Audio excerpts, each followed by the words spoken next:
Buenas tardes, Iglesia. Buenas tardes a todos los que escuchan este espacio dedicado a la huerta familiar orgánica.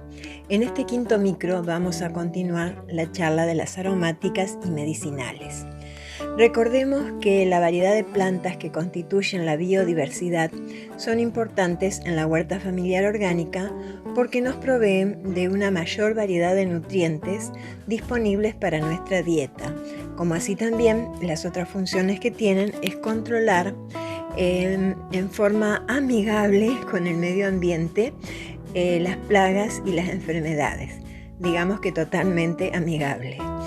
En el micro anterior vimos ejemplo de los usos culinarios y para la salud describiendo algunas especies como orégano, menta, cilantro, tomillo, albahaca, entre otros. Cuando nos referimos a la utilización y consumo de las aromáticas y medicinales, es importante conocer qué parte de las mismas se usa, ya sea raíces, flores, hojas, tallos, cómo se preparan y cantidad a utilizar. Con las medicinales generalmente hacemos preparados de tés, pero según el problema que necesitemos solucionar, podemos hacer también compresas, inhalaciones, cataplasma, pomada, cremas o simplemente agregamos hojas al mate como pueden ser las digestivas como la salvia, menta, cedrón, entre otros. Antes de pasar a la preparación de la huerta saludable, quiero compartirles parte de un artículo del 2018 escrito por el doctor Hugo Goldberg. Esto lo vemos en las diapositivas 4 y 5. Este médico es especialista en plantas medicinales, fitoterapia, fitomedicina, como quieran llamarlo. Él manifiesta la importancia de tener en cuenta las plantas medicinales porque, entre otras cosas, representan un banco potencial de medicinas por descubrir. Muchas son las especies vegetales que aún no se han investigado y sus principios activos podrían ser decisivos en la curación de enfermedades actuales o venideras. Poseen un efecto sinérgico, es decir, los componentes de las plantas actúan en forma complementaria, potenciando o neutralizando sus posibles efectos. Representan un apoyo también para la medicina convencional. El tratamiento de enfermedades muy complejas puede apoyarse en algunos casos en las propiedades de las plantas o sus derivados. Son la base de la medicina preventiva. El carácter preventivo de las plantas medicinales es indiscutible. Por ejemplo, la alimentación saludable basada en el consumo de vegetales contribuye a prevenir la aparición de determinadas enfermedades crónicas como puede ser la hipertensión arterial, la diabetes, etc. Según la Organización Mundial de la Salud, el 80% de la población mundial depende de las plantas medicinales para la atención primaria de la salud. Bueno, ahora sí vamos a la preparación de la huerta saludable. Es importante incluir en la huerta familiar las plantas aromáticas y medicinales que ya estamos acostumbrados a usar, ya sea por el conocimiento o precisamente por el uso que le damos. Para ello tenemos que ver cuáles son las que más utilizamos, cuáles tenemos en nuestra huerta o jardín, cuáles tienen nuestros familiares o vecinos, qué queremos incorporar y qué tenemos que comprar. Para armar la huerta saludable, además, debemos tener en cuenta las especies anuales, las especies perennes, tamaño de las plantas, rotaciones, asociaciones. Sobre la importancia y beneficio de estas dos últimas prácticas, o sea, rotaciones y asociaciones, hablamos en el segundo micro de este ciclo. Cuanto a las especies anuales, como el cilantro y la manzanilla, pueden ir entre los cultivos hortícolas, o sea, pueden ir mezclados dentro del tablón. Las perennes como el romero, la salvia, la melisa, pueden ser parte del cerco vivo el cual forma una barrera que resulta beneficiosa y decorativa, o ubicarlas contra el cerco de protección de la huerta. O sea, si no tenemos mascotas, de pronto no tenemos cerco de protección, o sea que tenemos solamente el cerco vivo. Con relación al tamaño, el tomillo, que es una planta pequeña, puede también intercalarse en los tablones o ocupar la cabecera de los mismos. Bueno, rotaciones, como ya vimos en micros anteriores, una adecuada rotación mantiene la fertilidad del suelo y evita la aparición de plagas y enfermedades. En la diapositiva 9 vemos un ejemplo sencillo de rotación, incluyendo aromáticas y medicinales como son el cilantro, habas, porotos y eneldos. Y ahí están especificadas las fechas. Por ejemplo, si nosotros en el otoño-invierno del 2021 hacemos en un tablón cilantro y habas, después en la primavera-verano hacemos porotos y eneldo. En el otoño-invierno del 2022 hacemos habas y cilantro, y en la primavera-verano eneldo y porotos, o sea, fuimos rotando. Los cultivos aromáticos entonces vuelven a la misma parcela después de 2 años. O sea, el cilantro y las habas van a estar ubicados de esa forma recién en el otoño-invierno del 2023. Y las otras plantas como las habas y porotos, que son legumbres, contribuyen a mejorar la fertilidad del suelo. Asociaciones. Tener en cuenta con qué cultivos de estación se complementan y cuáles son las ventajas de esta asociación. Por ejemplo, en otoño-invierno, una asociación importante puede ser la menta cerca de los coles, o sea, de los brócolis, repollos o coliflores, ya que aleja las distintas plagas que atacan a estas plantas. La salvia común intercalada entre repollo y zanahorias aleja las moscas. El eneldo intercalado con zanahorias y repollos disminuye la cantidad de gusanos que atacan el repollo. Después, de primavera a verano, la más conocida de las asociaciones es la de la albahaca, como ya hemos dicho, intercalada con el tomate, que repele el ataque de varios insectos a esta planta. A la albahaca se la considera trampa de pulgones y entre los insectos que atrae tiene buena incidencia sobre las chinches. También en los tablones que tenemos esta asociación de albahacas con tomate, podemos poner caléndulas que repelen los gusanos del tomate o copetes que evitan que las polillas se acerquen al tomate.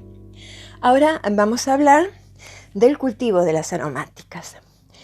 Digamos que es similar en todo lo que hace a preparación de la tierra, abonos, almácigos, siembra directa, a lo que hemos visto sobre la huerta orgánica familiar en los capítulos anteriores.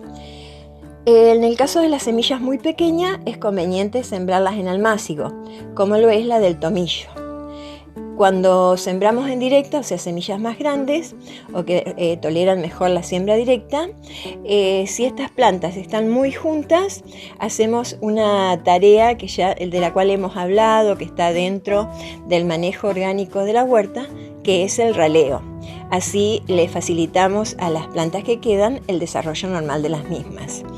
En este caso, estamos hablando, por ejemplo, del cilantro. ¿Cómo hacemos plantas nuevas o cómo las reproducimos? Acá tenemos varios métodos. Puede ser por estacas, por división de matas, por división de raíces, por estolones. Las estacas o esquejes se hacen con gajos de unos 15 a 20 centímetros de largo que se cortan de las ramas del último año de las plantas adultas. Se sacan las hojas de la base y se recortan las puntas. Se colocan en estaqueros separadas hasta que formen raíces y luego se trasplantan. Esto se puede hacer con el romero. La división de matas. En este caso, se obtienen varias plantitas de una planta adulta, partiéndola en trozos con raíz, tallo y hojas. Se podan tanto la parte aérea como las raíces para que no sufra tanto y se plantan. Así se realiza esta reproducción con el orégano. La otra forma, división de raíces, consiste en plantar trozos de raíz, como se puede hacer con el estragón. Si observamos la diapositiva donde se ve la planta de estragón, se verá que las raíces constituyen una verdadera maraña, así que esas se separan y se siembran. Y después tenemos los estolones, que son tallos que crecen debajo y sobre la superficie del suelo. Se separan de una planta vigorosa y se plantan a una profundidad aproximada de 5 a 10 centímetros y desarrollan nuevas plantas. Esto se puede hacer con la menta, por ejemplo. O sea, hay un listado inmenso de todas las aromáticas y medicinales que podemos utilizar esta forma de reproducción. Bueno, ahora vamos a hablar de la recolección y conservación de las aromáticas y medicinales. Si queremos aprovechar las virtudes de las aromáticas y medicinales fuera de la huerta, tenemos que tener en cuenta qué es lo que se utiliza de las mismas y momento de recolección, de manera que no pierdan sus propiedades.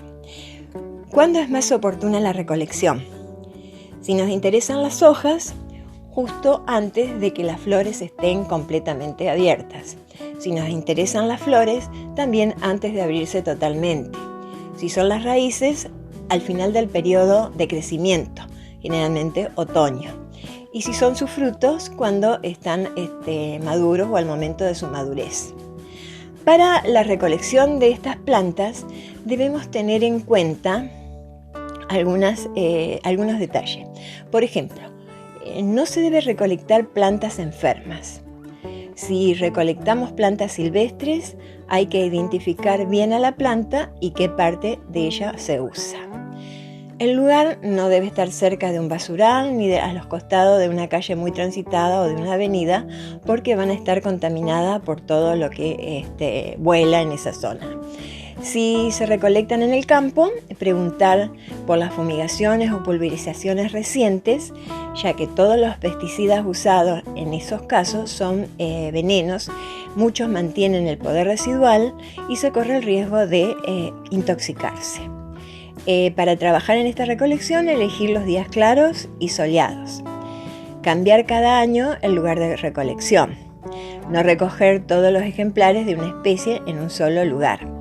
No recoger todos los frutos o flores de una sola planta y no arrancar la planta con la raíz. Estas indicaciones nos apuntan a proteger las plantas medicinales y aromáticas porque constituyen un recurso importante para la salud humana, o sea, para nuestra salud. Bueno, una vez obtenido el producto deseado, hay que proceder a secarlas para que se conserven un tiempo en el lugar que nosotros dispongamos. Si son flores u hojas, deben secarse a la sombra, mientras que las raíces y hojas gruesas se deben secar al sol.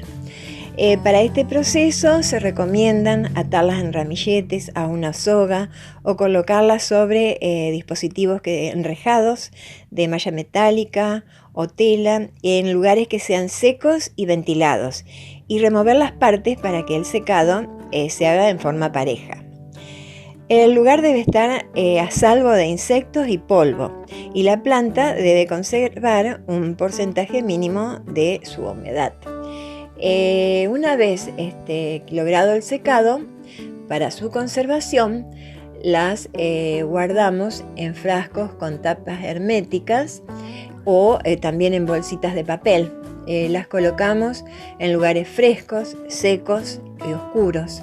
Y lo importante es que a cada envase le pongamos el nombre de la especie y la fecha de recolección, ya que mantienen sus propiedades intactas aproximadamente un año. Nunca debemos usar para envasarlas bolsas de nylon, porque esto favorece la producción de moho, o sea, de hongos. Bueno, en las dos últimas diapositivas vemos algunos ejemplos más de aromáticas y medicinales, como son el eneldo y el estragón y la salvia, que hoy las hemos mencionado. En el caso del eneldo, usos culinarios, los frutos se usan para condimentar conservas, chucrut, salsas para acompañar carne. Las hojas picadas y mezcladas en queso untable quedan muy buenas. Medicinales se usan los frutos en té como digestivos y carminativos. Esta palabra carminativos la hemos utilizado en varias oportunidades y eso significa que nos ayudan a liberar los gases. El estragón en los usos culinarios es para aderezar ensaladas, encurtidos, usar también para aderezar o condimentar carnes y el pescado a la parrilla. Los usos medicinales como digestivo, carminativo, también es antioxidante. La salvia, los usos culinarios se pueden utilizar en sopas, salsas, cremas para cocinar carnes. Los usos medicinales es antifebril, ayuda a regular azúcar en sangre, es estimulante digestivo y también en usos externos como cicatrizante. Y acá la otra que nombramos es la stevia, que es muy conocida para todos porque generalmente se utiliza como edulcorante en el mate. Tiene usos básicamente dentro de los usos culinarios, básicamente se utiliza para endulzar alimentos, bebidas, repostería, etc.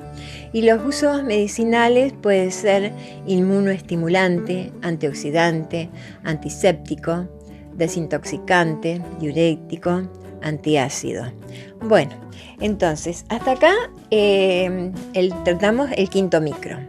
En el próximo veremos algunas de las enfermedades más comunes en la huerta y algunas características o exigencias de distintos cultivos de primavera-verano. Será entonces hasta la próxima semana y que Dios los bendiga grandemente a todos.